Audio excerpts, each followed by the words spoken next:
January 27th, 2022. They took a police truck. What's going on, ma'am? They just stole my truck, and it's a detective's truck. He pulled the gun on me. Were you scared for your life at the time?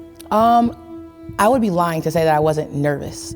The kid and Needham said they needed my truck, and I just let them have it. I'm scared that they were getting ready to shoot me. It's a Thursday, a normal day for Teresa.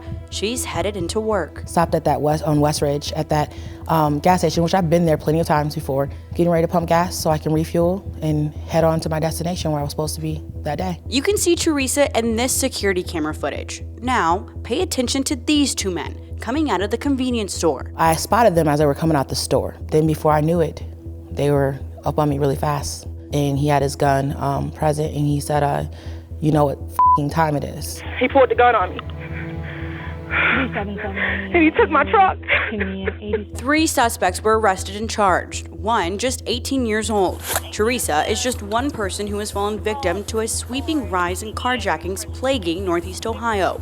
I think there might be a car theft or someone getting kidnapped in like a brown SUV. They were screaming. Last October, carjackers kidnapped a 38-year-old woman at the Cleveland Hopkins International Airport. Police say the victim was threatened with a gun when trying to escape, ultimately biting one of the suspects, then pushed out of the moving car. In Little Italy on December 27th, a 22-year-old woman carjacked and shot in the leg. A 14-year-old boy arrested for the crime.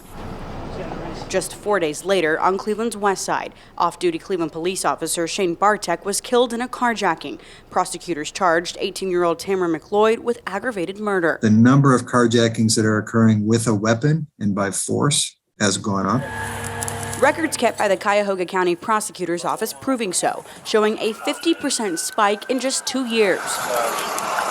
Across the city, 285 carjackings in 2019. That jumped to 355 in 2020, and even more in 2021 with 433. And the age of the offenders certainly seems to be going down. Kids just haven't been spending much time in school. The rise is causing some, such as Daniel Flannery, director of violence prevention at Case Western Reserve University's Begun Center, to reevaluate the state's approach to dealing with teenage offenders. That's a juvenile justice system issue right now. And you want there to be some grace, but at what point do you draw the line? You have to take a preventive approach to this in a longer-term view. Meriwether is holding on to hope the 3 suspects in her case aren't able to do this again. For now, she's focusing on the triggers that remind her of that day. I actually passed by last night, and one of my relatives that was in the car with me, she's like, Teresa, are you okay? I'm like, I'm fine. She's like, you got an eerie feeling? I said, yeah, I do.